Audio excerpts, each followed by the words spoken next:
오늘 우리에게 주시는 하나님의 말씀은 에베소서 1장 3절에서 6절까지 말씀입니다. 에베소서 1장 3절에서 6절까지 말씀, 신약성경 309면에 있습니다.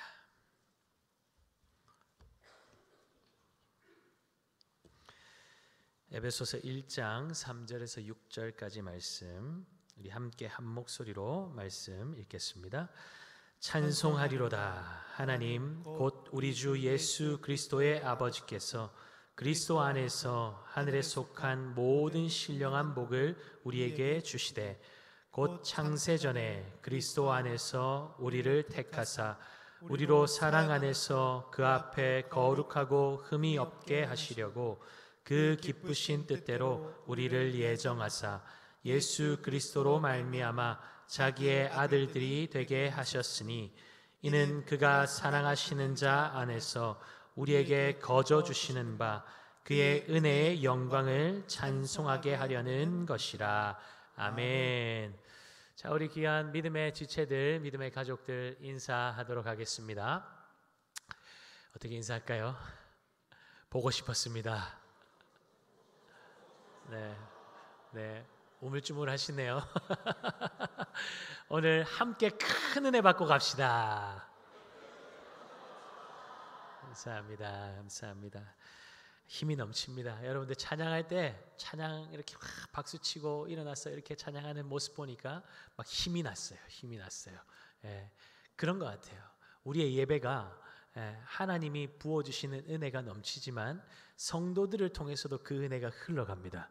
여러분들의 표정, 몸짓, 그 행동, 그것들이 어떤 분은 막 이렇게 뛰면서 막 찬양하는데 저도 같이 뛰고 싶더라고요. 근데 앞에서 너무 뛰면 또 힘들어하는 분이 계실까봐 막 자제를 하는데 조금 더 자유해졌으면 좋겠어요. 우리가 참 그 보여지는 것에 익숙한 문화에서 살다 보니까 그거 굉장히 신경 많이 쓰잖아요. 내가 이렇게 옷을 입고 가면 다른 사람들이 뭐라고 할까? 어떻게 생각할까? 이런 행동을 하면 어떻게 바라볼까? 어떻게 생각할까? 그런 게 참 많은데 이제 그런 것들이 좋은 부분이 있지만 오히려 우리의 예배의 자유함을 방해하는 것이 참 많은 것 같습니다.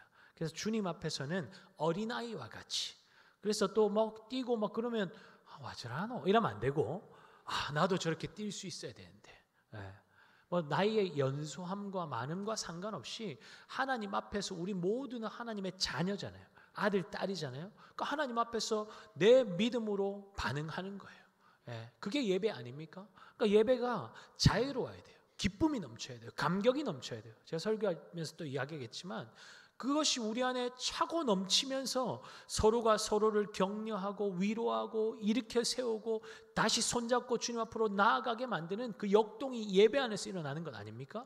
그러니까 하나님이 하시지만 우리가 해야 될 일이 있는 거예요. 그래서 우리가 정말 그렇게 예배 가운데 아름답게 쓰임 받기를 예수님의 이름으로 축복합니다. 그래서 아멘도 여러분 열심히 하세요. 저를 위함이 아니에요.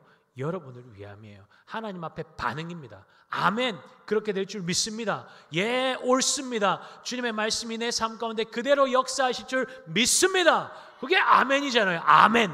그렇죠?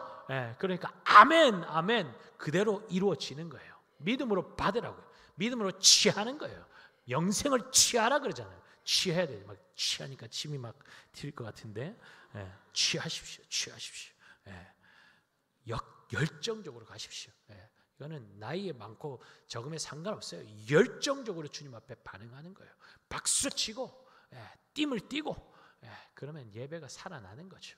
하나님이 더 기름 부으시고 그 예배가 막 풍성해지는 거예요. 기쁨이 넘치는 거예요. 흘러가는 거예요. 그런 은혜가 있기를 축복합니다. 성도는 모든 것이 이 세상과 또 우리의 삶이 이 세상에서 하나님의 뜻, 우리의 삶이 하나님의 뜻 가운데 이루어짐을 믿는 자들입니다. 그래서 성도에게 필요한 것이 무엇입니까? 하나님의 뜻을 분별하는 것이라 그랬죠. 로마서 12장 2절 여러분들 암송하셨죠? 아이고, 그럴 줄 알고 함께 하려고 살짝 한번 보세요. 살짝 한번 보고 지울 거예요. 자, 말씀 암송 매주 나갑니다. 오늘 또 나갔어요. 그래서 한 주에 하나씩 말씀이 계속 암송되어서 우리 안에 말씀이 차곡차곡 쌓여갈 수 있도록, 그래서 혼자만 하지 마시고 믿음의 지체들과 함께 전화통화하면서 니 외웠나? 같이 해보자. 애들하고도 같이 해보자. 가정예배 드리면서 같이 해보자. 구역끼리 같이 해보자. 전도회에서 같이 해보자. 계속 말씀이 일어나는 거예요. 읽고 쓰고, 지금 뭐 남전도에는 보니까 지금 분량을 나눠가지고 필사하기로 작정했대요. 그래서 이제 분량을 정해주니까 그분만 안 하면 거기만 빵꾸가 나는 거예요. 그래서 아예 그냥 책임을 탁 떠넘겼더만요. 그래서 보니까 이제 전대마다 그런 선한 일들을 계획하고 꿈꾸고 달려가고 있는데, 암송, 여러분 하나님의 말씀이 중심되는 삶이 너무너무 중요합니다. 자, 그런 의미에서 한번 외워보겠습니다. 제가 이렇게 해서 시키지 않을 테니까 걱정하지 마시고 틀려도 돼요. 그런데 말씀을 하나로도 우리가 암송해보는 것이 중요합니다. 너희는 이 세대를 본받지 말고. 괜찮죠? 자, 한번 해보겠습니다. 시작. 너희는 이 세대를 본받지 말고 오직 마음을 새롭게 함으로 변화를 받아 하나님의 선하시고 기뻐하시고 온전하신 뜻이 무엇인지 분별하도록 하라. 아멘. 성도는 하나님의 뜻을 분별해야 된다 그랬습니다. 왜 하나님의 뜻을 분별하는 것이 중요합니까? 하나님의 뜻을 모르면 이 세상을 쫓아서 내가 원하는 대로 육신의 소욕대로 따라서 멸망의 길로 달려갈 수밖에 없기 때문에 하나님의 뜻을 분명히 아는 것이 너무너무 중요하다고 했습니다. 하나님의 뜻으로 말미암아 그리스도의 사도된 바울은 에베소 교회의 성도들에게 은혜와 평강을 전하며 편지의 내용을 이어가고 있습니다. 3절입니다. 찬송하리로다. 하나님 곧 우리 주 예수 그리스도의 아버지께서 그리스도 안에서 하늘에 속한 모든 신령한 복을 우리에게 주시되. 아멘. 제가 왜 여러분들을 보고 했을까요? 이게 다음 주에 암송 구절이기 때문입니다. 여러분 보세요. 지금 이 에베소를 향해서 인사를 전하고 먼저 시작하는 것이 찬송입니다. 그리고 14절까지 바울은 하나님을 향한 찬양을 멈추지 않고 있습니다. 14절이죠. 이는 우리 기업의 보증이 되사 그 얻으신 것을 속량하시고 그의 영광을 찬송하게 하려 하심이라. 찬송으로 시작하여서 찬송으로 마무리되고 있습니다.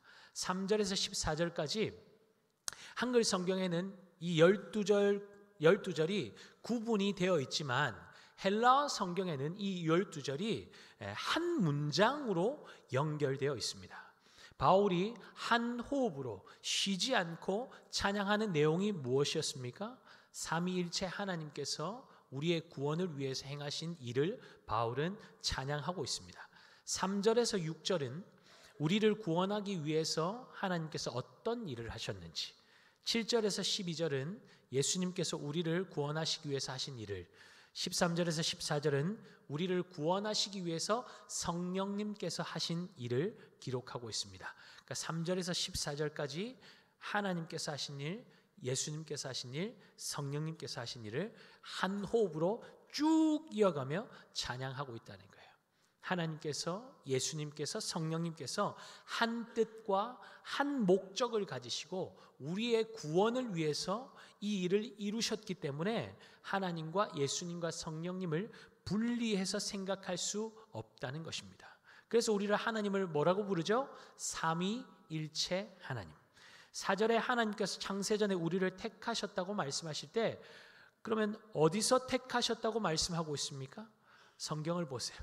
어디서 택하셨대요? 4절에 그리스도 안에서, 그리스도 안에서 우리를 택하셨다고 말씀하고 있습니다. 그렇다면 하나님께서 창세전에 우리를 택하실 그때도 예수님은 함께 계셨다는 말입니까? 안 계셨다는 말입니까? 함께 계셨다는 말씀이죠. 창조 때 예수님은 어디 계셨을까요? 창조 때 하나님과 함께하고 계셨죠. 예수님도 창조의 사역을 함께 감당하셨습니다. 성령님은요? 창세기 1장 2절을 한번 볼까요? 땅이 혼돈하고 공허하며 흑암이 깊음 위에 있고 하나님의 영은 수면 위에 운행하시니라. 성령님 또한 창조의 사역을 함께 감당하고 계셨습니다. 이처럼 삼위일체 하나님은 창세 전부터 함께 하고 계셨고 창조와 구원의 사역을 함께 이루고 계시며 영원토록 함께 하신다는 것입니다. 삼위일체 하나님께서 행하시는 그 놀라운 경이로운 신비를 깨닫게 되니까 바울의 입술에서 탄성과 감격과 찬양이 터져 나오는 거죠. 찬송하리로다. 하나님이 어떤 분이신지에 초점을 맞추면 내 영혼의 깊은 곳에서부터 맑은 가락이 울려 나오는 것이죠. 그것이 찬송이고 예배입니다. 예배란 하나님을 찬송하는 것입니다. 예배가 뭐라고요? 하나님을 찬송하는 것. 하나님께서 행하신 일을 기뻐하고 즐거워하고 감사하고 하나님을 높여드리는 것이 예배입니다. 성도는 이를 위해 부르심을 받은 것입니다. 이사야 43장 21절 말씀 여러분들 암송하시나요? 이 백성은 내가 나를 위하여 지었나니 나를 찬송하게 하려 함이라. 분명한 목적을 기록하고 있습니다. 성도가 세상과 구별되는 것이 무엇입니까? 성도의 삶에는 찬송이 있다는 것입니다. 세상이 험하고 우리 자신은 너무나 약해서 넘어지기도 쉽지만 내 하나님을 생각하니까 심령 깊숙한 곳에서 기대함이 나오고 맑은 가락이 울려 나오고 하늘 곡조가 언제나 흘러나와서 세상에 눌리고 상처받고 답답한 내 영혼을 하늘의 평안으로 감싸 덮어버리는 것이죠. 그러면 세상 가운데서 성도는 뭐라고 외칠 수 있습니까? 평화 평화로다. 오늘 찬양팀이 선교단이 어떻게 알고 그 찬양을 선곡했는지. 평화 평화로다. 내 안에 있는 이 평화는 하나님께서 주시는 선물입니다. 세상 가운데 외칠 수 있는 것이죠. 세상은 늘 절망을 노래합니다. 늘 절망을 노래해요. 한숨밖에 없어요. 단식밖에 없어요. 사람들은 고난과 괴로움이 끝이 없다고 이 세상을 뭐라고 불러요? 고해라고 부르죠. 그런데 똑같은 환경 속에서 살아가는 성도는 왜 절망 대신에, 왜 한숨 대신에, 원망 불평 대신에 오히려 찬송할 수 있는 것입니까? 온 세상을 창조하시고 지금도 붙잡고 계시고 우리를 구원하신 하나님을 아버지로 모신 자녀가 되었기 때문 아닙니까? 하나님을 예배할 때 하나님은 나에게 어떤 분이신지, 나는 그분에게 어떠한 존재인지 분명하게 깨달아지니 어찌 찬양하지 않을 수 있겠습니까? 찬송하리로다. 내 하나님은 찬양받기 합당하신 분이십니다. 이런 고백이 터져 나오는 것이 정상인 것이죠.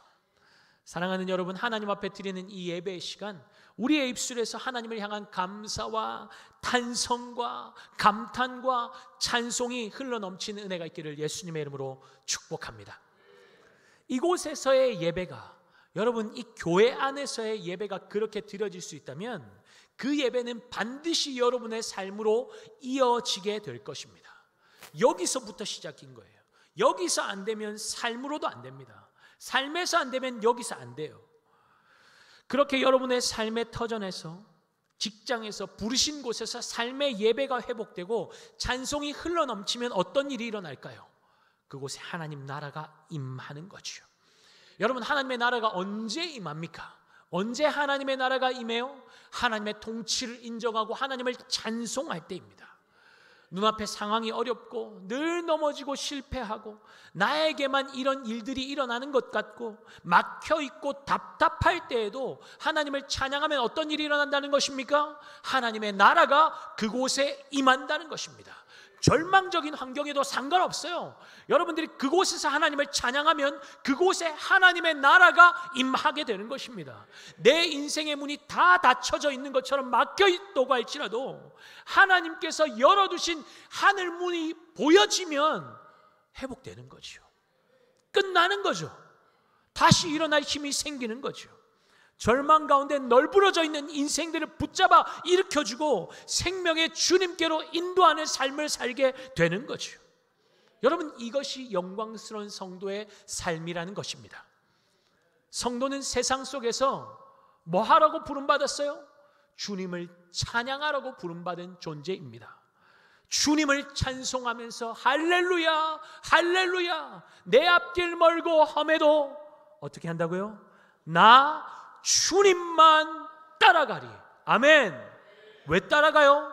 그분께 내 삶을 맡기면 안전하다는 것을 믿기 때문이죠.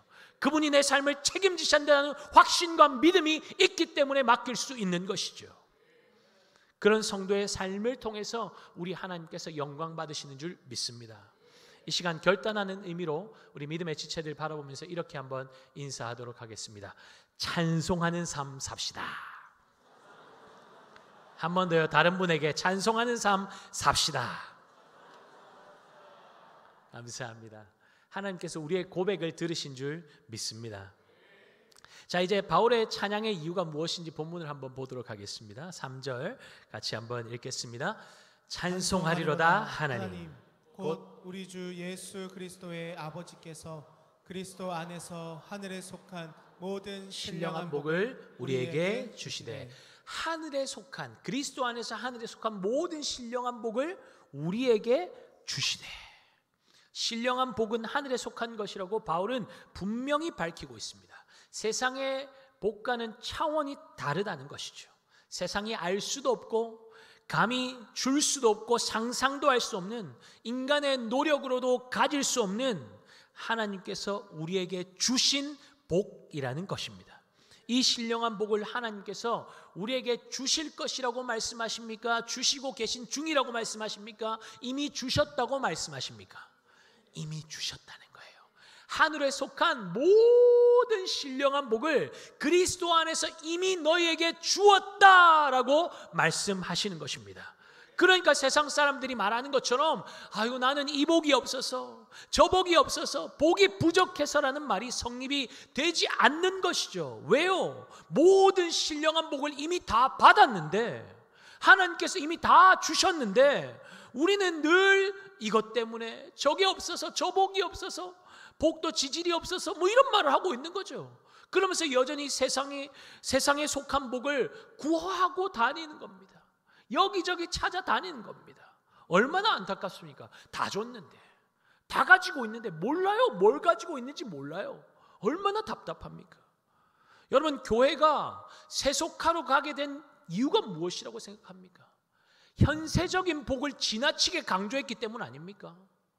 예수 믿는 자녀들 다 복 받는다, 다 잘 될 것이다, 돈 잘 벌게 될 것이다, 성공하게 될 것이다. 틀린 말 아니죠. 그런데 지나치게 땅의 것만 강조하다 보니까 예수 믿는 목적 자체가 땅의 문제 해결이 되어버린 것입니다. 예수 믿는 자체가, 목적 자체가 땅의 문제 해결이에요. 그렇게 세상과 교회 사이에 믿음의 경계가 무너져 버리니까 어떻게 됩니까? 세상의 가치, 세상의 사상, 세상의 방식, 세상의 생각들이 교회로, 성도들의 삶으로 쏟아져 밀고 들어오는 것이죠. 그러니 때로는 교회 안에서도 이곳이 교회인지 세상인지 분별이 되지 않을 때가 많지 않습니까? 성경은 우리의 현실의 문제를 다 해결해 줄 것이다 약속을 주시지 않습니다. 그렇다면 여전히 해결되지 않고 풀리지 않는 현실들의 문제들은 어떻게 해야 한다는 말입니까? 여러분, 그 답답함이, 그 아픔이, 그 고통이 결국 우리의 시선을 이끌고 가는 곳은 어디이던가요? 여기저기 찾아보았는데 해결이 안 되잖아요. 결국 우리의 시선을 향하게 하는 곳이 어디입니까? 하나님이죠. 하나님만이 우리의 인생의 문제를 푸실 수 있고, 하나님만이 우리의 모든 것 되시고, 하나님의 뜻대로 이 모든 일이 이루어질 것이라는 믿음으로 나아가게 되면 결국 우리가 더 바라고 더 소망하게 되는 것은 하나님께서 이미 우리에게 주신 하늘에 속한 모든 신령한 복을 제대로 좀 누리고 싶다는 마음 아닙니까? 그렇다면 질문은, 하나님께서 우리에게 주신 하늘에 속한 모든 신령한 복은 무엇이냐는 것이겠죠. 4절 상반절 말씀 보겠습니다. 곧 창세전에 그리스도 안에서 우리를 택하사. 바울은 우리가 하나님께 선택받은 것이 복 중에 복이라고 말합니다. 하나님께서 창세전에 온 세상을 계획하시기도 전에, 물질을 조성하시기도 전에, 시간과 공간이 존재하기도 전에 하나님께서 저와 여러분을 그리스도 안에서 택하셨다는 것입니다. 하나님께서 창세전에 형체도 없던 그때에 저와 여러분을 선택하셨답니다. 그 말은 무슨 말이에요? 우리의 자격, 실력, 조건, 노력, 행위, 공로 그 아무것도 내세울 근거가 없다는 것이죠. 거기에 조건이 어디 있습니까? 사랑하는 여러분, 우리에게 주신 하늘에 속한 모든 신령한 복이 무엇일까요? 그것은 바로 예수 그리스도이십니다. 복의 근원이신 예수님은 우리 구원의 근거가 되시며 소망이 되시며 기쁨이 되시며 만족이 되시며 생명이 되시며 그 어떤 상황 가운데서도 우리의 찬송이 되시는 줄 믿습니다. 찬송의 이유가 되는 거예요. 그 어떤 세상 복과도 비교할 수 없는 분이 바로 우리 구주 예수 그리스도이십니다. 그렇다면 하늘의 모든 신령한 복은 누가 누릴 수 있다는 것입니까? 예수 그리스도 안에 있는 자, 예수 믿고 구원받은 저와 여러분이라는 것입니다. 교회는 구원의 공동체입니다. 구원의 감격과 기쁨이 넘쳐나는 공동체가 바로 교회입니다. 교회는 세상 그 무엇과도 대체가 불가하죠. 세상 어디서 이런 감격과 기쁨을 누릴 수 있습니까?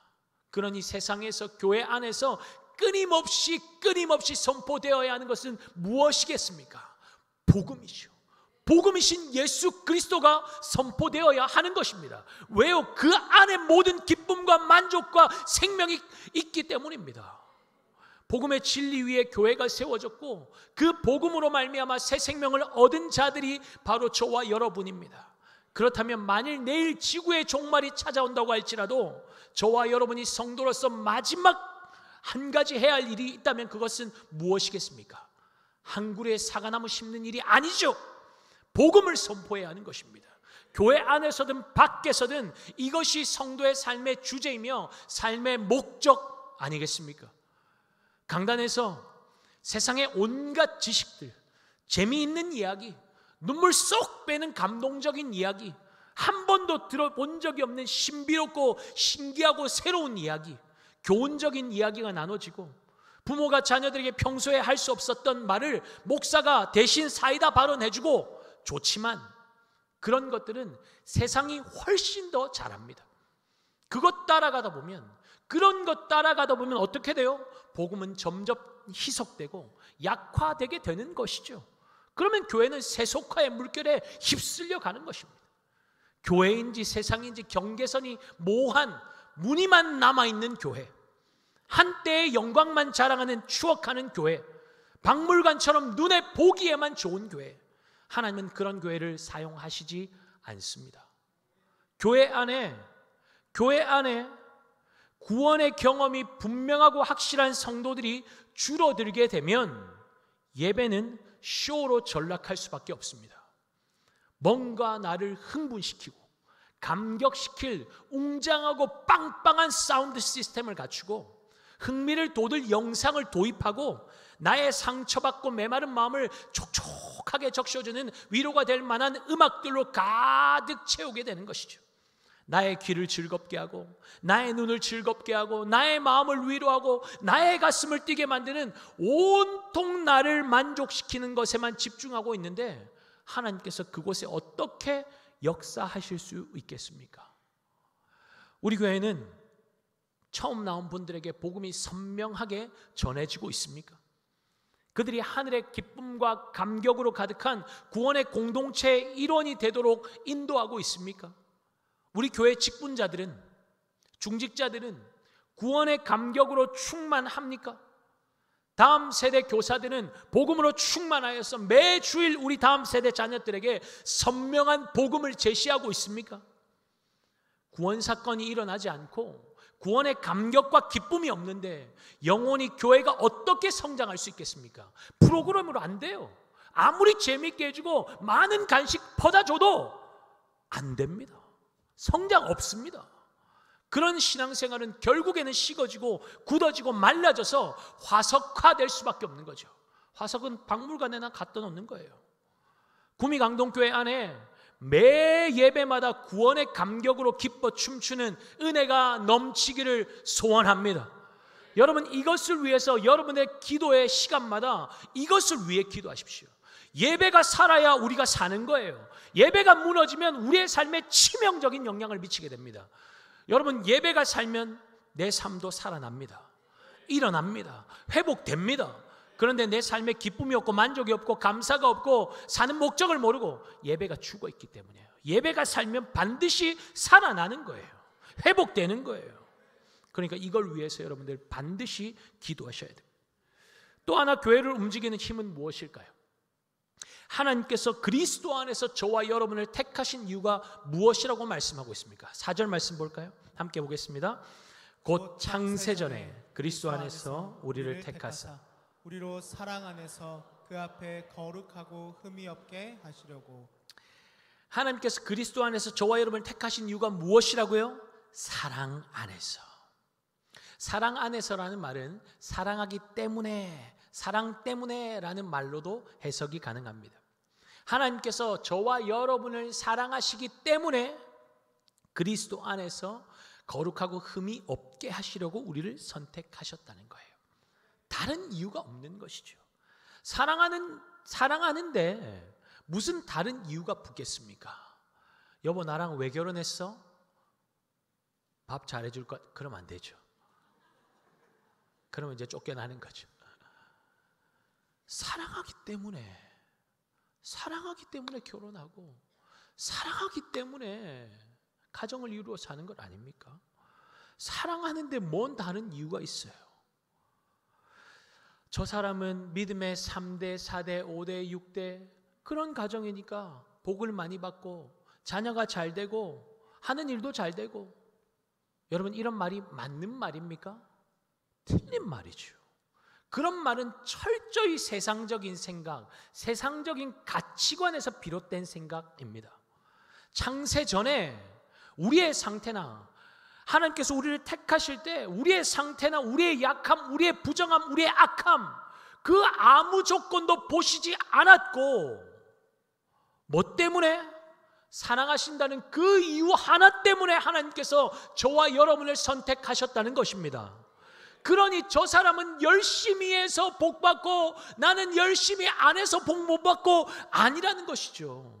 예수 믿는 순간 하늘에 속한 모든 신령한 복 누구에게 주어졌다고요? 그리스도 안에 있는 우리에게. 그 복 다 받았다는 거예요? 못 받았다는 거예요? 이미 다 받았다는 겁니다. 한번 이렇게 손을 한번 올려보세요. 나는 다 받았습니다. 아멘입니까? 하늘에 속한 신령한 복을 그리스도 안에서 다 주셨다고 말씀하고 있습니다. 다 받은 거예요. 모자라지 않아요. 이것 때문에 안 되고 저것 때문에 안 되고 아니라는 거예요. 이미 그리스도 안에서 모든 하늘의 신령한 복을 받았다는 것입니다. 그러니까 이러한 사실을 아는 성도는 어떻게 살아갈까요? 풍족하게 사는 것이죠. 다 받았다, 다 가졌는데 쪼그라들겠어요? 인색하겠어요? 나는 이것도 없고 저것도 없고 하겠습니까? 다 받았는데 풍족하게 사는 것이죠. 가진 것이 별로 없어도 넉넉해요. 인색하지 않아요. 물질이 풍요롭다고 잘 섬기는 것이 아니죠. 마음이 풍요로워야 다른 일을 잘 섬길 수 있는 것입니다. 이 풍요로움은 어디서 옵니까? 풍요의 근원이신 하나님의 사랑 안에 긴밀하게 연결되어 있을 때 아버지의 사랑이 늘 우리 삶에 공급되고 채워지니까 항상 여유가 넘치는 거죠. 넉넉하죠. 너그럽죠. 포용해주죠. 포근하고 그 사람한테만 가면 용납받아요. 하나님께 물질을 드릴 때도 봉사할 때도 섬김을 감당할 때도 사랑이 그 모든 것의 이유가 되면 그분이 있는 곳은 항상 풍성합니다. 여러분 주변이 풍성한지 쪼그라드는지 한번 생각해 보세요. 항상 누군가를 섬기기 위해서 양손에 한가득 들고 와서 섬김의 본을 보이는 분들이 있죠. 그런 분들과 함께 할 때면 늘 섬기니까 나도 빈손으로 갈 수가 없어요. 조그만 거 하나라도 들고 가야 돼요. 구역장이 그렇게 섬기니까 구역원들도 구역 모임할 때 너도 나도 하나씩 들고 모이는 거예요. 자, 그 구역 모임은 어떨까요? 늘 차고 넘치는 거죠. 너 뭐 해와 너 뭐 해와 그게 아니고 그냥 자발적으로 가지고 오니까 넘쳐나는 거예요. 풍성한 거예요. 집에 갈 때 돌아갈 때 뭐 또 바리바리 싸줘요. 그러니까 그런 구역 모임은 모이지 말라고 해도 모일 수밖에 없는 거죠. 입이 열리니까 뭐도 열려요? 마음도 열려요. 그러니까 구역 모임할 때 잘 먹는 게 중요해요. 대단한 음식 먹는 게 중요한 게 아니고 함께 먹고 또 하나님의 말씀도 먹고 은혜도 나누고 기도도 하고 그러면 그 구역 모임은 풍성해요. 은혜로 넘쳐 흘러요. 여러분 두렙돈 헌금하였던 가난한 과부의 이야기를 다 기억하실 것입니다. 예수님께서 헌금함을 주목하여 보고 계시죠. 부자들은 헌금함에 많은 돈을 헌금합니다. 금화나 은화였겠죠. 햇빛이 찬란하게 비치는 날 이 반짝반짝거리는 금화와 은화를 쫙 꺼내서 어깨에 힘주고 넣었겠죠. 그런데 가난한 과부는 부끄러운 모습으로 부끄러운 마음으로 고개도 들지 못하고 아주 적은 돈을 헌금함에 넣습니다. 두렙돈이에요. 두렙돈이면 참새 2마리가 한 아사리온에 팔렸다고 하는데 이 참새 가격보다 그 액수의 4분의 1 정도밖에 되지 않는 돈입니다. 부자들이 드린 헌금과는 비교할 수도 없는 액수죠.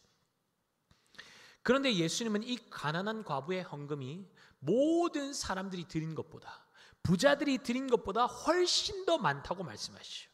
이 여인의 헌금이 주님의 마음에 기쁨이 되었다고 말씀하시죠. 왜입니까? 마가복음 12장 44절 보겠습니다. 그들은 다 풍족한 중에서 넣었거니와 이 과부는 그 가난한 중에서 자기의 모든 소유 곧 생활비 전부를 넣었느니라 하시니라. 무엇을 말합니까? 하나님께 중요한 것은 헌금의 액수가 아니라는 것이죠. 많고 적음이 문제가 아니라는 것이죠. 우리 하나님은 많이 넣는다고 각종 헌금들 하나도 빠짐없이 다 드린다고 해서 기뻐하시고 그래서 그런 사람에게 복을 많이 주시거나 액수 따라서 복에 차등을 두시는 분이 아니시라는 것입니다. 우리 하나님께 중요한 것은 무엇이겠습니까? 마음 아니겠습니까? 우리 하나님이 원하시는 건 우리의 마음 아니겠어요? 이 여인이 가난한 중에서 자기의 쓸 것들을 생각하지 않고 생활비 전부를 하나님께 드릴 수 있었던 이유가 무엇이겠습니까? 사랑 때문이죠. 사랑하니까 앞뒤 재지 않는 거죠. 사랑하면 앞뒤 재지 않습니다. 부모들이 자기의 살을 베듯이 그렇게 자녀들을 위해서 다 내놓는 이유가 무엇입니까? 내 한 몸 어찌돼도 상관없다 생각하고 자녀에게 아낌없이 모든 것을 다 쏟아붓는 이유가 무엇입니까? 사랑하기 때문이죠. 그 헌신에는 그 사랑에는 나중에 자녀들이 잘 되면 반드시 되돌려 복 받고야 말겠다 하는 사심이 없습니다. 그냥 퍼주는 거예요. 그냥 쏟아붓는 거예요. 그게 사랑 아닙니까? 여러분 하나님께서 우리에게 주신 사랑이 이것 아니에요? 비교도 되지 않는 것이죠. 하나님은 우리를 사랑하사 거룩하고 흠이 없는 자기의 아들들이 되게 하시려고 자신의 생명까지도 아낌없이 다 쏟아 부어 주셨습니다. 다 내어주셨어요. 우리를 사랑하사 전부를 내어주신 하나님께서, 온 세상의 주인이신 하나님께서 고작 우리가 가진 푼돈 그것 탐내시겠습니까? 그것 조금 드린다고 기뻐하시겠습니까? 그것 없어서 하나님의 몸된 교회가 해야 할 일을 감당하지 못하고 문 닫게 하시겠어요? 그렇지 않은 것이죠. 그런데 마치 내가 대단한 헌금을 해서 하나님의 교회가 돌아가고 내가 헌금을 안 내면 안 되는 것처럼 생각한다면 그것은 하나님의 사랑을 모욕하는 것입니다. 또한 그냥 나는 내일 형편 되니까 교회에서 금액 정해주고 이렇게 해야 한다고 하니까 마지 못해서 어쩔 수 없이 또는 다른 사람들 눈 의식하면서 헌금하고 있다면 그것 또한 하나님이 기뻐하시는 모습은 아닐 것입니다. 왜요? 사랑이 빠져 있잖아요. 여러분 우리가 사는 것 주님의 은혜 아닙니까? 주님이 주셨기에 우리가 누리고 있는 것 아닙니까? 그런데 그렇게 고백하면서 헌금 낼 때 그 마음이 온데간데 없다면 내가 드리는 헌금으로 교회가 유지되고 있고 목회자들 먹고 사는데 보탬 준다고 생각하고 내가 볼 때 우리 교회는 쓸데없는데 돈을 낭비하고 있으니까 나 헌금 안 해. 그런 마음이 있다면 스스로 질문해 보셔야 합니다. 나는 도대체 왜 헌금을 하고 있는가? 왜 하고 있는가? 이 헌금을 누구를 위해서 드리고 있는가? 내가 열심히 땀 흘려 번 돈 이 돈 아끼고 아껴서 모은 돈 아깝고 불편한 마음으로 하나님 앞에 드리고 있는 것은 아닌가? 아니면 하나님께서 나에게 이렇게 기쁨으로 드릴 수 있는 마음을 주신 것, 나에게 이렇게 헌금할 수 있도록 주신 것 감사하는 마음으로 더 드리고 싶었는데 더 드리지 못해서 마음이 안타깝고 너무 적어서 부끄럽고, 그래서 주님 더 주시면 더 많이 하고 싶습니다. 더 많은 사람들을 섬기고 싶습니다. 그렇게 간절한 고백을 담고 내 것이 아니고 주님의 것이니 감사와 사랑을 담아 주님께 드립니다. 물질뿐만 아니라 나의 신앙의 고백도 함께 헌금함으로 들어가고 있습니까? 아니면 돈만 들어가고 있습니까? 부자들의 헌금보다 가난한 과부의 그 보잘것없는 헌금을 예수님께서 가장 귀하게 여기신 이유가 무엇입니까? 부끄럽지만, 보잘것없이 작지만 두 렙돈과 함께 여인은 자신의 전부를, 자신의 삶을 드리는 사랑의 마음 때문 아니었습니까? 여유가 되고 형편이 되니까 드리는, 정해진 일이니까 하는 그런 형식을 우리 주님은 기뻐하지 않으십니다. 원하지 않으세요. 여러분 기억합시다. 사랑이 빠지면 형식만 남게 되는 거예요. 그게 형식주의예요. 주일날 와서 1시간 앉아 있다가 그냥 돌아가는 거예요. 찬송을 불러도 기쁨이 없고 감격이 없고 그냥 무슨 내용 하는지도 모르고 그냥 시키니까 하고, 그래서 그냥 와서 앉아 있다가 가는 거, 그게 형식주의예요. 아무런 기대 없이 오는 거. 아이고 오늘 또 가야 되네. 안 가면 괜히 벌 받을 것 같고 안 좋은 일 생길 것 같고 그래서 오는 거, 그게 형식주의예요. 사랑이 빠지면 형식만 남게 되는 거죠. 사랑하지 않는 여자인데 계속 만나려고 해보세요. 그냥 몸만 가는 거죠. 얼굴 보여주고 잘 가, 밥 한 끼 먹고 잘 가. 그 안에 무슨 사랑이 있어요? 마치 하나님을 예배하는 이 시간에도 그런 형식주의로 갈 수 있다는 것입니다. 본질이 희미해지면 외형만 화려하게 치장하게 되는 것입니다. 여러분 소아시아의 항구 도시 에베소의 시장에서 가장 많이 팔렸던 것이 무엇일 것 같습니까? 에베소 시장에서 뭐가 제일 많이 팔렸을 것 같아요? 온갖 잡신들을 형상화한 우상들이었습니다. 뱃사람들은 언제 죽을지 모르기 때문에 항상 자신이 섬기는 우상을 품에 지니고 다녔고, 자신을 지키고 보호해줄 신을 늘 찾아다녔습니다. 헤매고 다녔어요. 그러니 에베소의 시장은 종교를 사고 파는 흥정이 이루어지는 거대한 우상 시장이었던 것입니다. 여러분 시장에서 왜 흥정을 합니까? 어쨌든 내가 원하는 물건을 좋은 가격으로 구입해서 그것으로 기쁨을 누리고 싶은 거죠. 흥정에도 가격이 맞지 않으면 어때요? 옆에 널려있는 주변 다른 가게로 옮겨 다니겠죠. 에베소 시장에서 그 우상들을 사고 파는 흥정이 이루어지고, 흥정이 맞지 않으면 가차없이 다른 가게로, 더 싸게 주는 가게로 옮겨가는 거예요. 여러분 이것이 종교 소비주의입니다. 나의 구미에 맞고 내 필요가 충족되면 얼마든지 소비해요. 아낌없이 소비해요. 그러나 조금만 맞지 않으면, 조금만 내 마음에서 틀어지면 나의 필요를 쫓아서 내가 그리는 그림과 맞는, 내 마음에 맞는 교회를 찾아 옮겨 다니는 것이죠. 찬양이, 설교가 내 스타일이 아니어서, 내 마음에 들지 않아서 신앙생활이 잘 안 되고 있습니까? 교회 중직자들이 제대로 된 모범을 보여주지 않아서 신앙생활을 하기가 어렵습니까? 교회가 지금 이 일에 발벗고 나서야 하는데 해야 할 일은 하지 않는 모습 때문에 내 신앙생활 성장에 방해가 되고 있습니까? 여러분 혹시 나의 신앙생활에 사랑이 빠져있기 때문은 아닐까요? 주님을 향한 사랑이 식어져서 그런 것은 아닐까요? 여러분 섬기는 자리에서 기쁨이 있으십니까? 나는 이 일에 은사가 있고 사람들이 잘한다고 말하니까 도움 주려고 그 자리에 있는 것입니까?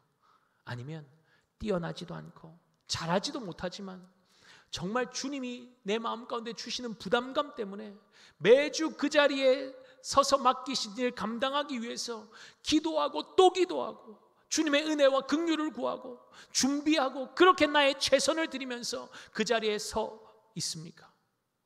여러분, 주님은 그 마음을 원하십니다. 실력을 원하시는 게 아니에요. 탁월함을 원하시는 게 아니에요. 사랑하는 마음이면 족합니다. 사랑하는 여러분, 사랑이 빠지면 교회는 시끄러워지게 되어 있습니다. 소리나는 구리와 울리는 꽹과리 소리만 교회를 가득 채우게 되는 것이죠. 그러면 정작 들려야 할 소리는 다 놓쳐버리고 반드시 있어야 할 소리는 사라지게 되는 것이죠. 그러면 교회는 다 이렇게 되는 것입니다. 사랑하는 여러분, 우리 교회는 복음으로 채워지고 있습니까? 나는 예배 때마다 복음에 부딪혀서 감격하여서 울고 웃고 기대하고 입술에 주님을 향한 찬송이 넘쳐나고 있습니까? 우리의 예배는, 우리의 사역은, 우리의 말과 행동은 그리스도의 사랑에서 기인한 것이 맞습니까? 우리 하나님이 저와 여러분에게 원하시는 것이 무엇입니까? 6절 말씀 보겠습니다. 이는 그가 사랑하시는 자 안에서 우리에게 거저 주시는 바 그의 은혜의 영광을 찬송하게 하려는 것이라. 아멘. 우리 하나님 아버지를 향한 찬양이 저와 여러분의 삶에 차고 흘러넘치는 은혜가 있기를 예수님의 이름으로 축복합니다. 하나님을 향한 찬송으로 시작하여서 찬송으로 마치는 예배의 삶, 주님 부르심에 합당한 삶을 살아가는 우리 구미강동교회 성도들 되시기를 예수 그리스도의 이름으로 축복합니다. 우리 다 함께 자리에서